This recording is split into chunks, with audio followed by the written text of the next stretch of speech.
ಎಲ್ರಿಗೂ ನಮಸ್ಕಾರ friends, welcome back to coffee ನಾಡು ಅಡುಗೆ. ಇವತ್ತಿನ ರೆಸಿಪಿಯಲ್ಲಿ ಆರೋಗ್ಯಕರವಾದ ಗಿಣ್ಣು ಮಾಡ್ತಾ ಇದ್ದೀನಿ. ಬಾಯಲ್ಲಿಟ್ಟರೆ ಕರ್ಗೆ ಹೋಗುತ್ತೆ ಆ ರೀತಿಯಾಗಿದೆ. ಹಸು ಕರು ಹಾಕಿದ ಮೊದಲನೇ ದಿನದ ಹಾಲು ಅಥವಾ ಎರಡನೇ ದಿನದ ಹಾಲಿನಲ್ಲಿ ಮಾಡುವಂತಹದ್ದು ಈ ಗಿಣ್ಣು. ಈ ಹಾಲಿನಲ್ಲಿ ಪ್ರೋಟೀನ್ ಅಂಶ ತುಂಬಾ ಜಾಸ್ತಿ ಇರುತ್ತೆ. ಬನ್ನಿ ಗಿಣ್ಣು ಹೇಗೆ ಮಾಡೋದು ಅಂತ ಹೇಳಿ ನೋಡೋಣ. ಅರ್ಧ ಲೀಟ್ರ್ನಷ್ಟು ಹಾಲು ತೊಗೊಂಡಿದ್ದೀನಿ. ಸ್ವಲ್ಪ ಗಟ್ಟಿ ಹಾಲನ್ನ ತೊಗೊಳ್ಳಿ, ನೀರನ್ನ ಮಿಕ್ಸ್ ಮಾಡಬೇಡಿ ಹಾಲಿಗೆ. ನಾನಿಲ್ಲಿ ನಂದಿನಿ ಹಾಲನ್ನ ಹಾಕ್ಕೊಳ್ತಾ ಇದ್ದೀನಿ. ನೋಡಿ, ಅರ್ಧ ಲೀಟ್ರ್ ಹಾಲಿಗೆ 150 ಗ್ರಾಮ್ನಷ್ಟು ಸಕ್ಕರೆ ಹಾಕ್ಕೊಳ್ತಾ ಇದ್ದೀನಿ. ಸಕ್ಕರೆ ಬೇಡ ಅಂದರೆ ಬೆಲ್ಲ ಹಾಕ್ಕೊಳ್ಳಿ. ಈಗಾಗಲೇ ನಾನು ಬೆಲ್ಲ ಹಾಕಿರುವಂತಹ ಗಿಣ್ಣು ರೆಸಿಪಿಯನ್ನು ಅಪ್ಲೋಡ್ ಮಾಡಿದ್ದೀನಿ, ಇಂಟ್ರೆಸ್ಟ್ ಇದ್ದರೆ ನೋಡ್ಬೋದು. ನೋಡಿ, ಸಕ್ಕರೆ ಹಾಕಿದ ಮೇಲೆ ನಾನು ಶುಂಠಿ ಪುಡಿನ ಹಾಕ್ಕೊಳ್ತಾ ಇದ್ದೀನಿ. ಒಣ ಶುಂಠಿ ಪುಡಿಯನ್ನು 1 ಚಮಚದಷ್ಟು ಹಾಕ್ಕೊಳ್ತಾ ಇದ್ದೀನಿ. ನೀವು ಹಸಿ ಶುಂಠಿಯನ್ನು ಹಾಕ್ಕೊಳ್ಳೋಕೆ ಹೋಗಬೇಡಿ, ಅದು ಚೆನ್ನಾಗಾಗೋದಿಲ್ಲ. ಒಣ ಶುಂಠಿ ಇದ್ದರೆ ಮಾತ್ರ ಹಾಕ್ಕೊಳ್ಳಿ. ಹಾಗೆ 1 ಚಮಚದಷ್ಟು ಏಲಕ್ಕಿ ಪುಡಿನೂ ಕೂಡ ಹಾಕ್ಕೊಳ್ತಾ ಇದ್ದೀನಿ.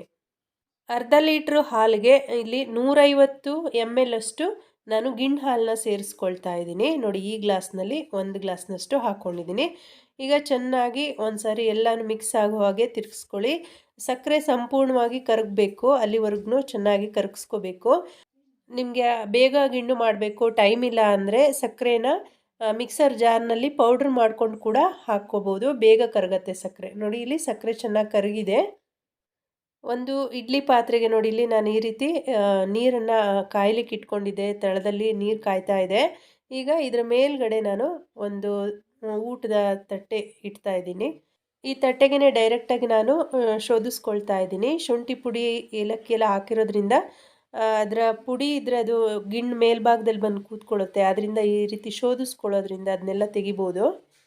ನೋಡಿ, ಹಾಲನ್ನೆಲ್ಲ ತಟ್ಟೆಗೆ ಹಾಕೊಂಡಾಗಿದೆ. ಈಗ ಇದನ್ನು ನಾವು ಒಂದು 20 ನಿಮಿಷ ಬೇಯಿಸ್ಬೇಕಾಗತ್ತೆ. ಒಂದು 5 ನಿಮಿಷ ಹೈ ಫ್ಲೇಮ್ನಲ್ಲಿ ಇಟ್ಕೊಳ್ಳಿ. ಆನಂತರ ಮೀಡಿಯಮ್ ಫ್ಲೇಮ್ನಲ್ಲಿ ಇಟ್ಕೊಂಡು ಒಂದು 15ರಿಂದ 20 ನಿಮಿಷ ಬೇಯಿಸ್ಕೋಬೇಕು. ನೋಡಿ ಫ್ರೆಂಡ್ಸ್, ಗಿಣ್ಣು ಬೆಂದ ನಂತರ ನಾನು ಇದನ್ನು ಒಂದು 3-4 ಗಂಟೆ ಹೊರಗಡೆ ಇಟ್ಟಿದ್ದೆ. ಚೆನ್ನಾಗಿ ಸೆಟ್ ಆಗಿದೆ. ನೀವು ಫ್ರಿಡ್ಜ್ನಲ್ಲೂ ಕೂಡ ಇಟ್ಟು ತೆಗಿಬಹುದು 1 ಗಂಟೆ. ಈಗ ಇದನ್ನು ನಮಗೆ ಬೇಕಾದ ಸೈಜ್ನಲ್ಲಿ ನಾವು ಕಟ್ ಮಾಡ್ಕೋಬೋದು.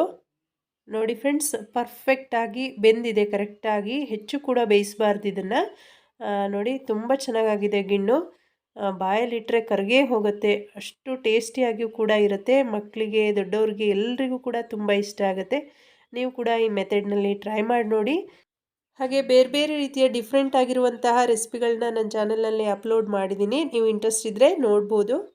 ಇವತ್ತಿನ ರೆಸಿಪಿ ಇಷ್ಟ ಆಗಿದೆ ಅಂದ್ಕೊಳ್ತೀನಿ. ಇಷ್ಟ ಆದರೆ ರೆಸಿಪಿಯನ್ನು ಶೇರ್ ಮಾಡಿ, ಲೈಕ್ ಮಾಡಿ, ಕಮೆಂಟ್ ಮಾಡಿ. ವಿಡಿಯೋ ನೋಡಿದ್ದಕ್ಕಾಗಿ ಧನ್ಯವಾದಗಳು.